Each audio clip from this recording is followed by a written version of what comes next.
Para pemirsa Komsos KR, kita semua sekarang sedang berada di Kelenteng Bonbio. Ada begitu banyak kekayaan dan filosofi, nilai-nilai universal yang bisa kita gali, kita eksplor dari kelenteng yang sangat bersejarah ini. Kita sekarang bersama dengan Pak Lim dari pihak Humas Kelenteng Bonbio. Pak Lim, kelenteng ini sejak tahun berapa ya berdiri ya? Kelenteng Bonbio ini seperti yang tercantum di atas itu ya. Itu Wenmyo. Pada awalnya itu bernama Bun Jiangsung, berdiri tahun 1883 yang berada di belakang. Ya.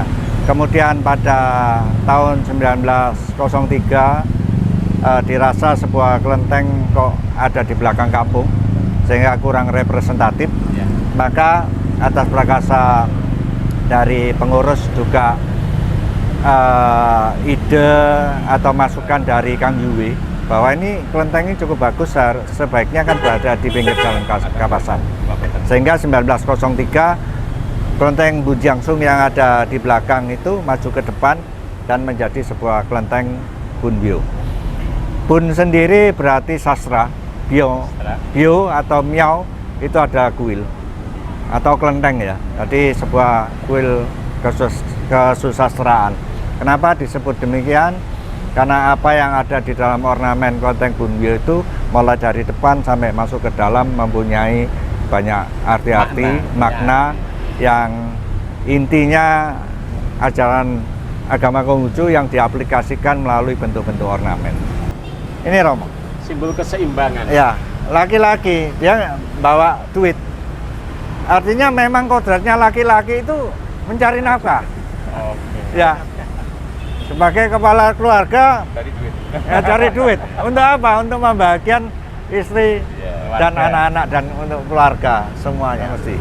Dan undak-undakan ini ya, ini mempunyai arti Romo. Artinya yang mempunyai arti bahwa orang mau datang ke Bonbio, langkah pertama adalah belajar. Ya kan? Belajar apa? Belajar untuk membersihkan hati. Tiap tapak demi tapak. Iya. Ya. Membersihkan hati dan pikiran. Ya kan? Kalau kita sudah tahu begitu, maka kita maju ke langkah yang ketiga. Ya, bahwa kita tahulah bahwa dunia ini tidak kekal. Yang pada akhirnya pun kita harus kembali pulang kepada Tuhan Yang Maha Esa. Karena di sana kita sembahyangnya juga kepada Tuhan Yang Maha Esa. Bukan. Tulisan-tulisan ini adalah apa? Puji-pujian untuk Nabi Konghucu. Oh, ya kan? Setiap pintu mempunyai makna beda-beda. Beda-beda. Karena ini kan apa? Tripusaka tadi, langkah kita itu kan melalui panca indera kita.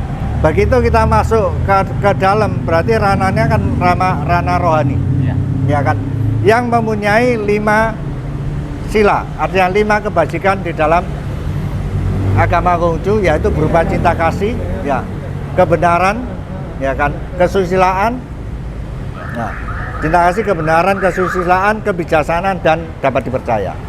Ini memasuki aula, di mana kita belajar, yang disebut lidang. Ya kan? Rananya disinilah tempat kita belajar agama, ya kan. Begitu kita masuk, kita dihadapi oleh 2 pilar, ya, 2 pilar naga, ya, 2 pilar naga ini yang menjadi soko guru bangunan ini. Artinya bahwa ajaran agama Konghucu secara singkatnya cuma hanya 2 ajaran pokoknya. Ya kan, yang disebut Tiongsi, ya kan, Satya dan Tapasalira. Satya menjalankan perintah agama, ya kan, Satya kepada Tuhan Yang Maha Esa menjalankan firman-Nya, ya kan, ya, yang diajarkan oleh nabinya, ya kan. Kemudian bertenggang rasa. Tenggang rasa dalam arti kalau diterjemahkan dalam bahasa kitabnya itu apa yang diri sendiri tidak inginkan jangan diberikan kepada orang lain. Ya. Jadi dipaskan dengan Dengan diri hati sendiri, kita. tenggang rasa. Ini suasana aula ya, tempat kita belajar. Saya lihat ini relief yang dominan adalah naga. Ya. Kenapa harus naga, Pak? Naga itu merupakan salah satu simbol pemimpin. Ya, seperti ada lampu naga yang di tengah ini. Iya. Ini adalah simbolnya Nabi Kongzu. Ular. Ini ular atau Naga. Naga. Naga. Dengan 8 lampu yang di perutnya, ya, 2 di mata, 1 di mulut. Ya, Merah. jumlahnya 11. Ya. Ini merupakan juga simbolnya bahwa Nabi Kongzu itu dilahirkan itu 11 bulan. Ya. 8 lampu yang ada di perut itu istilahnya orang di dalam kandungan usia 8 bulan. Ya. Kemungkinan hidupnya untuk hidup kecil banget. Ya. Baru yang ke 9, 10, dan 11 kehidupannya cukup matang. Ya. Maka di mata itu ada 2 lampu. Sebetulnya mempunyai filosofi ya, bahwa apa yang kita lihat di dunia ini selalu yin yang. Ya. Yin yang di dalam agama itu bukan sesuatu yang dikotomi yang berlawanan, Tapi ya, yang saling melengkapi, saling melengkapi, saling menyelaraskan ya, diri. saling menyelaraskan. Ya, Nah, harmonis. yang terakhir yang di mulut itu kan warna merah itu, ya kan? Orang yang telah mencapai puncak iman, ya kan? Apa yang dia istilah apa yang dia katakan itu terjadi akan terjadi. Yang tulisan makna dari yang hitam itu Pak. Ya, Dua-duanya kok besar sekali ini. Yang kanan apa? Iya, ini empat kata sebagai penemban hidup manusia. Kelenteng ini bersifat keseimbangan, ya. Yin yang, berarti ada kalimat pasif, ada kalimat aktif. Ini berbentuk cung xiao, saking ketutupan ya, karena kita tuh bawahnya xiao, bakti. Ya, cung satya, ya kan, satya, bahwa ya satya kepada Tuhan Yang Maha Esa, melaksanakan firman-Nya. Kalau dibedah lagi bahwa cung itu terdiri dari kata mulut, kemudian ada 1 garis, ya kan, bawahnya hati. Apa yang diucapkan sesuai dengan yang ada di dalam hati. Satya itu seperti Hati itu. yang mana, Pak? Hati itu yang bawah. Oh, bentuk kayak warung. Itu hati. Nah, Yang bawah yang bawah xiao bakti. Xiao bakti itu juga terdiri beberapa bangun huruf, yaitu ada lao, ya kan, ada zi, yaitu orang tua, ya, zi. Yang mana yang mempunyai arti xiao itu adalah apa? Menjunjung orang tua, ya kan, memuliakan. Bahasa tepatnya memuliakan. Ini kalimat aktif. Artinya tidak bisa hanya ngomong tok, diucapkan, tapi harus dipraktekkan, dilaksanakan. Kata satya dan berbakti itu tidak hanya diucapkan saja, tapi harus diaplikasikan. Ini bersifat kalimat pasif, yin, ya kan. Seperti kalau kita lihat yang tadi di singa, yang sebelah sini kan perempuan, ya laki, betina ya. Ini yang jantan, laki, anggap aja laki-laki dan perempuan. Jadi ini sisi yin. Ini lianji, suci hati dan pengendalian diri. Suci hati dan pengendalian diri itu hanya di dalam dirinya kita sendiri, ya kan. berbahagialah orang yang suci hati. Bukan sok suci ya. Suci hati itu ya dimulai dari mana? Ya dari dirinya sendiri, dari dalam, bukan dari luar. Di dalam salah satu buku simbolis hewan Cina yang ditulis oleh Ong Heng Tat, ya, bahwa naga ini adalah kombinasi dari 9 macam hewan yang mempunyai nilai-nilai filosofi, ya. Yaitu Yang pertama kepala, ada berjanggut, berjenggot. Ya. Kepala naga ini ternyata mengacu kepada kepala unta. Unta. Ya, kita bayangkan ya, perform dari naga ini kayak unta, ya kan? Satu, ya kan? Yang kedua matanya, ya, matanya mata kelinci ini. Oh ya. Ya. Yang mempunyai arti bahwa seorang pemimpin itu matanya sejuk ya, tidak bengis. Kita lihat apakah pernah lihat kelinci marah ya. Makanya barongsai itu berkedip-kedip. Ramah, iya kan, tidak bengis, ya kan pemimpin ya. Ya. Nah, Lalu yang ketiga adalah telinganya. Telinganya naga ini mengacu kepada telinga kerbau. Makanya orang tuli dalam bahasa Mandarinnya disebut, kalau nggak salah ya, kalau salah dikoreksi, lungmen. Ada kata lung, telinga naga. Pemimpin ini ya gini, bukan tuli ya, bukan tuli. Nah, istilahnya rodok budek gampangannya kan gitu. Ya kan, kalau nggak dengar jelas, dia nggak dengar. Apalagi gosip. Ya, pemimpin nggak boleh. Apa mana dibisiki, nggak bisa. Ya kan? Ya kan? Cakar elang. Ya kan? Cakar elang. Yang mempunyai nilai filosofi, elang itu kalau mendapat mangsanya cek tidak akan lepas. Artinya kalau kita punya satu keinginan, maka fokus ke situ. Iya, tidak akan dilepaskan kalau belum dapat. Seluruh cita-cita digenggam atau difokuskan sampai tercapai. Makanya digambarkan bahwa naga itu terbang. Ya kan, karena dia punya cakar elang ya kan. Oke. Tapaknya berbeda. Apakah tapak elang? Bukan. Tapaknya tapak harimau. Jadi langkahnya mantap. Lalu bentuk badannya. Itu yang kelima ya. Ya kan. Bentuk badannya ini ular, fleksibel. Jadi tidak dibentuk kaku. Makanya kan ini kan simbol pemimpin. Pemimpin tidak boleh kaku. Fleksibel. Nah, perutnya itu mengacu pada perut kata. Kata itu binatang amfibi. Ya kan, berarti bisa hidup di air maupun di darat.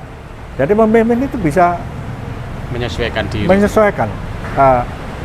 Kondisinya, ya kan? Berikutnya Kelenteng Konghucu ini adalah kelenteng yang unik dan spesial, hanya khusus bagi umat Konghucu, ya kan?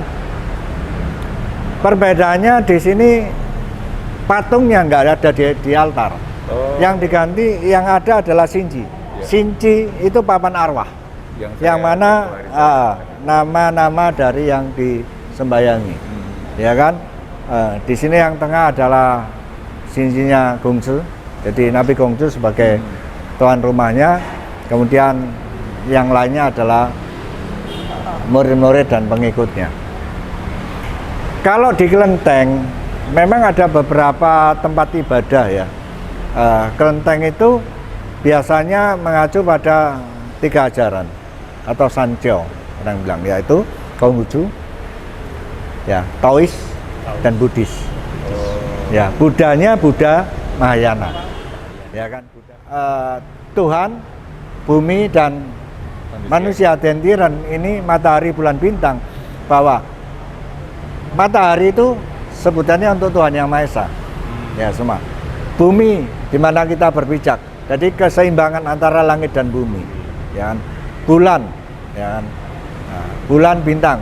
Berarti kalau bulan berkaitan dengan bumi. Ya. Manusia berkaitan dengan bintang. Jadi ini ada benang merahnya, nyambungnya di sana. Tritunggal. Ya kan? Banyak langit dan bumi, ya kan. Kemudian bulan dan bumi dan bulan. Kemudian manusia dengan bintang. Kenapa manusia dengan bintang? Ya ilmu perbintangan itu, astrologi, astronomi. Sehingga orang bisa menghitung, ya kan? Pacarnya apa, kelahirannya apa, dan sebagainya. Pak, Gitu, kembali ke sejarah ya. Nah, Kembali ke sejarah. Ini kan termasuk kelenteng tua ya. iya. Tahun berapa tadi? Kalau ini acuannya selesai dibangun 1906. 1906. Diresmikan Apakah 1907. semua kayu-kayunya ini asli? Asli. Asli ya? Belum kita hanya memelihara. Kita belum Pernah direnovasi? belum pernah direnov. Hanya memelihara aja. Jadi praktis asli semua kayu. Asli semua. Besi-besinya Iya, asli. kita hanya merawat. Nah, perlu diketahui bahwa gedung ini, kelenteng ini menggunakan 3 gaya arsitektur. Yaitu Jelas kelenteng arsitektur Tionghoa, ya kan, yang penuh warna merah dan ornamen, ya, ya kan. Kemudian arsitektur Belanda Belanda. dengan adanya Belanda jendela, kelihatan di mana? jendela, ya kan, kusen, pagar, ya kan, ya, Oh, ya kan, lantai, plafon. Nah, Oke. ya. Terus Jawa, Jawanya di mana? Jawa ini gebyok. Gebyok itu yang mana? Tahu ya? Ya, kita Ini yang gebyok. piramid. Pemisah antar ruangan ini namanya gebyok. Oke, I see. Gebyok. Paham banget berarti. Gebyok. Makanya berkaitan dengan cagar budaya dan pembangunan geraha itu pun. Itu andai kata dibugari boleh enggak? Kalau ini nggak boleh. Kalau yang belakang kan bukan termasuk cagar budaya. Ya. Oh iya, jadi Cuma kita tetap menjaga bahwa dinding samping itu tidak kita bongkar. Supaya apa? Dulu tahu loh temboknya biyen ini kayak gini. Ya kan? Tinggal ke atas. Tebelnya sama dengan yang kok tembok. Temboknya yang ini Pak. Ini tembok zaman dulu kalian tembok batas satu Iya kan, macam. tembok Iya batas tebal. satu. Biasanya kalau tembok-tembok sekarang kan setengah ya. Berdiri dulu kan sekarang kan baik, terima kasih. Mungkin ada lagi yang mau menyambung, Pak Haryanto. Di Bonbio ini kan sebetulnya logonya kan kirin ya. Kilin, Kirin toh. kilin itu adalah simbolnya Nabi Gongju, itu bisa juga disimbolkan kilin. Karena apa? Binatang kilin ini salah satu dari 4 hewan yang disakakan oleh masyarakat Tionghoa, yang mempunyai arti bahwa binatang kilin ini adalah sesuatu kebijaksanaan, ya kan. Kemudian penuh rasa cinta kasih, sehingga di dalam mitologi Tionghoa, hewan kilin kalau berjalan itu sangat hati-hati banget. Untuk nginjak semut aja dia tidak mau. Ya. Itu kepala naga, Ya. berbadan rusa. Ya. Pada waktu Nabi Gongju lahir, beliau menampakkan diri, kemudian mengeluarkan sebuah kitab Kumala. Itu simbol mitologis atau real? Kalau binatang kilin kayaknya ya seperti yang saya cerita, pasti ada, sehingga orang bisa gambar, ya kan. Di kitab sucinya juga disebutkan kilin. Kenapa kilin? Karena tidak tahu jenis kelaminnya. Ya, menurut mitologi Tionghoa, ya kan, hewan itu kan jantan dan betina. Yang jantan bernama Ki, yang betina Lin. Ya kan, karena itu nggak tahu itu jenisnya apa, ya sebut kilin aja. Ya kan. Nah, akhirnya menjadi binatang mitologi karena apa? Menjadi satu simbol. Kayak naga tadi. Menjadi satu simbol sehingga kilin ini badannya kayak rusa. Ya kan? Kayak rusa. Kepalanya naga. Ya. Kepala naga. Nah, terdiri dari 5 warna. Ya.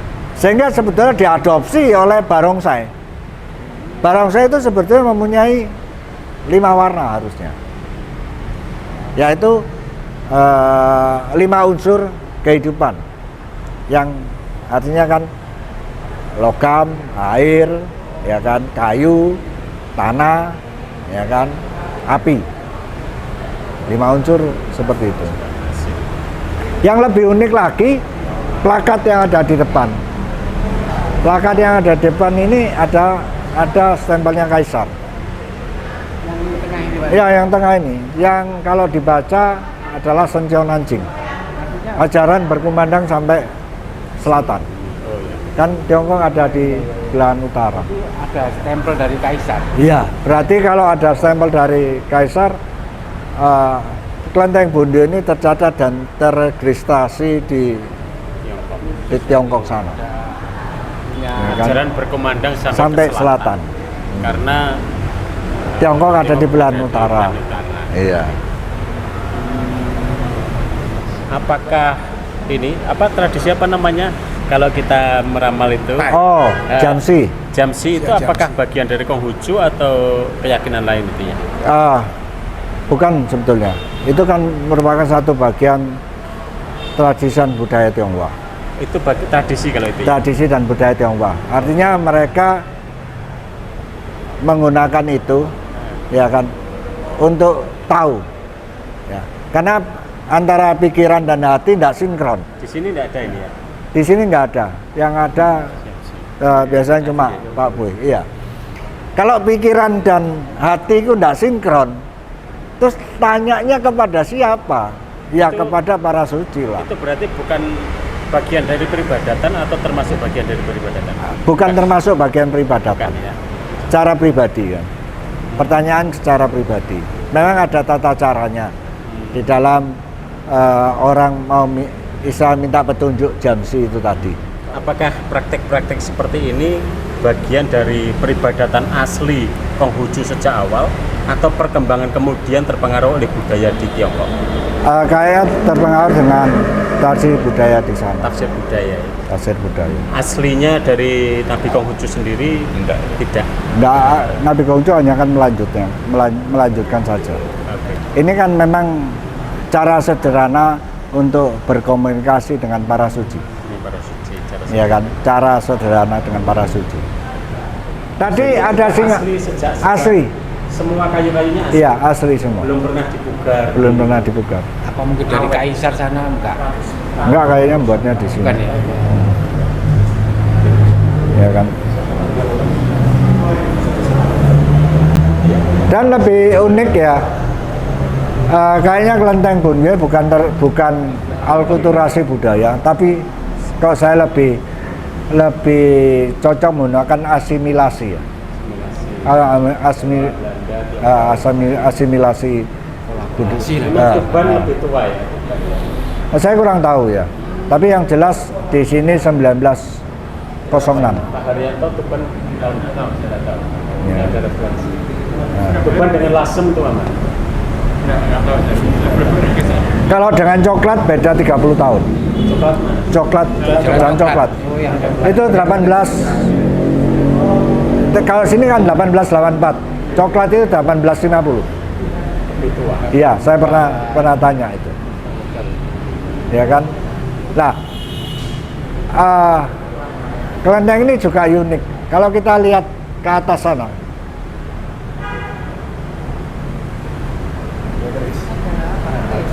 nah itu apa Romo?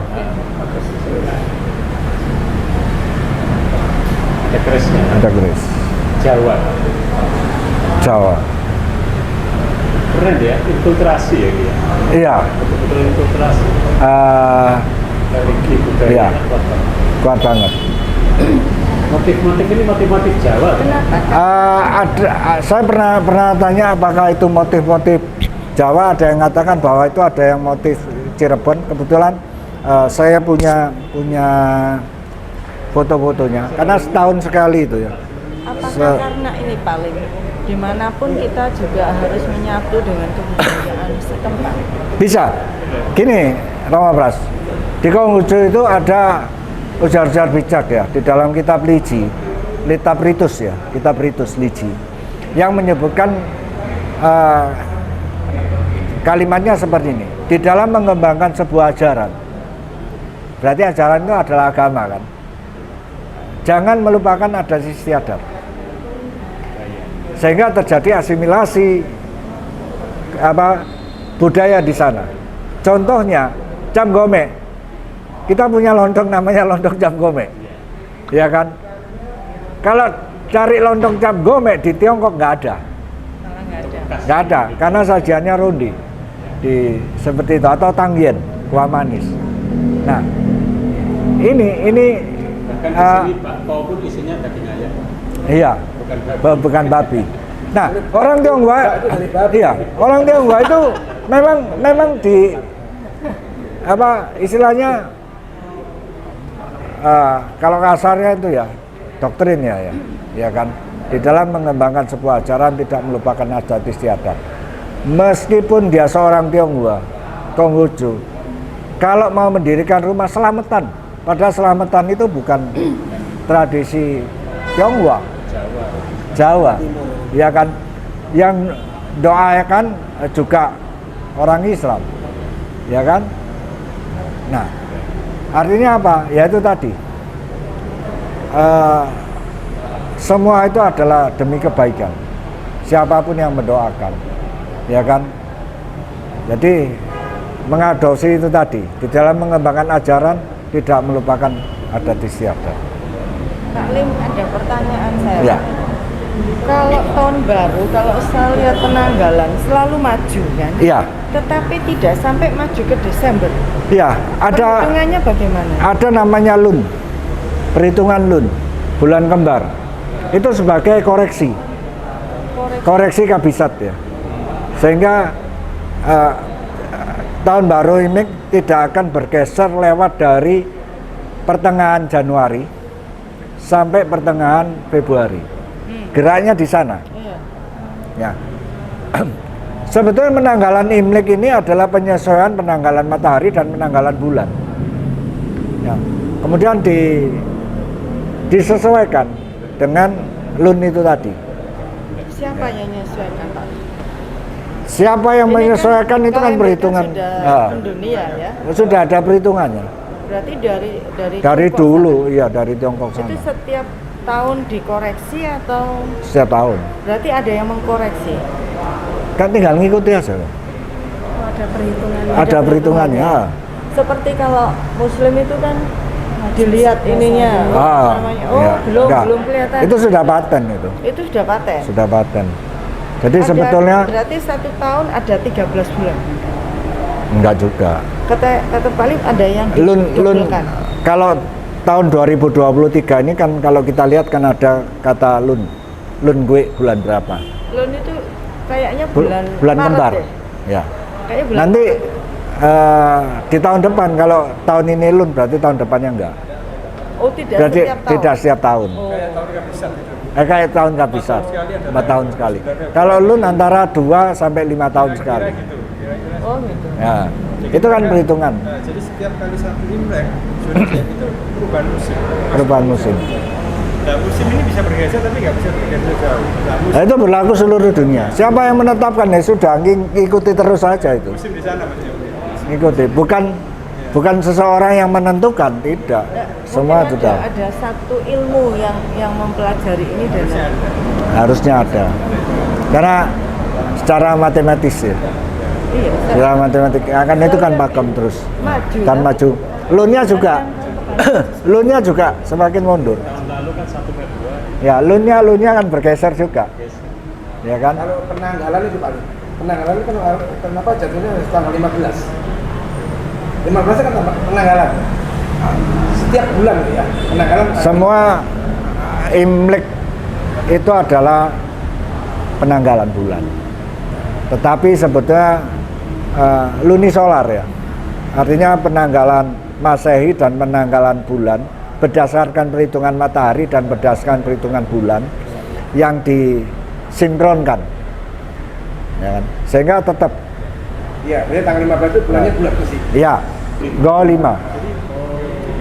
Nah, jadi peribadatannya wajib Mat Konghucu 2 wajib ya.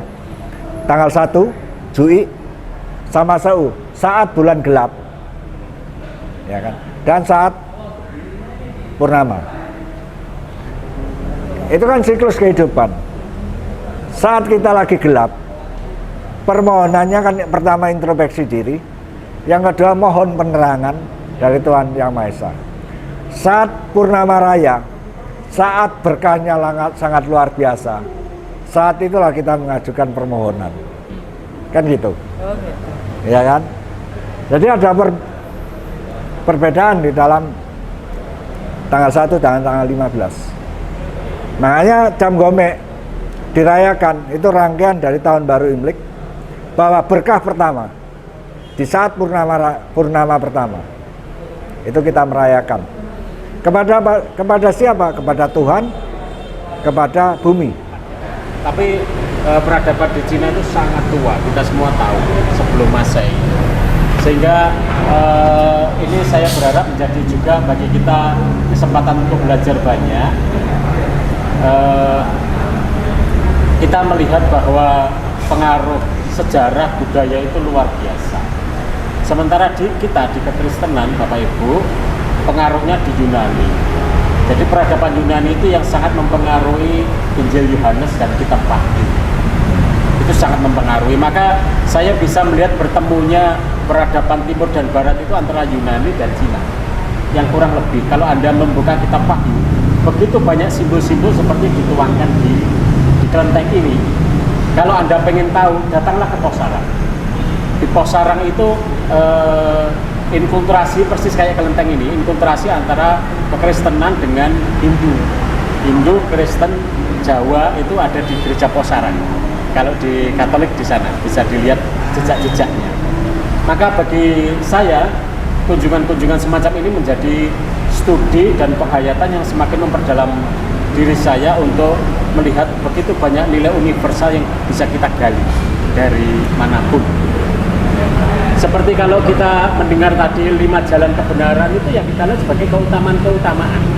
Di mana-mana kita akan melihat betapa cinta kasih itu menjadi jalan keutamaan yang luar biasa, yang sangat universal. Sangat universal. Dan itu bagi kami Tuhan yang kami abdi, yang kami sembah itu juga sangat mengajarkan ya. Tuhan Yesus mengajarkan banget soal cinta kasih. Tipos liro itu soal mengampuni ya siapapun yang bersalah dan mendoakan, karena Tuhan memberi hujan itu kepada orang yang baik maupun orang yang jahat. Jadi Tuhan Allah yang Maha Kuasa semesta alam. Kita melihat kerajaan Allah itu seperti petani yang menanam lalu bulir-bulirnya tumbuh kita nggak pernah tahu. Itu berarti yang Maha Kuasa bekerja dalam seluruh alam semesta. Dan kita melihat kekayaan itu luar biasa di sini. Begitu Pak yang bisa saya sampaikan kepada teman-teman HAK ya, dan Kerawang. Jadi kita semua tidak pernah lelah untuk menggali kekayaan spiritual yang luar biasa dari mana-mana, yang bisa menjembatani dan memperkuat juga keimanan kita masing-masing. Tadi apa yang saya sampaikan barangkali ada satu kesalahan ya. Saya mohon maaf yang sebesar-besarnya. Pintu terbuka untuk koreksi, ya kan. Artinya bisa menambahi, ya kan, apa yang kurang dari saya. Saya kira kami sangat hormat sekali ya kedatangan dari saudara dari Katolik, khususnya Romo Bas, ya kan. Itu aja. Semoga tetap sehat Romo.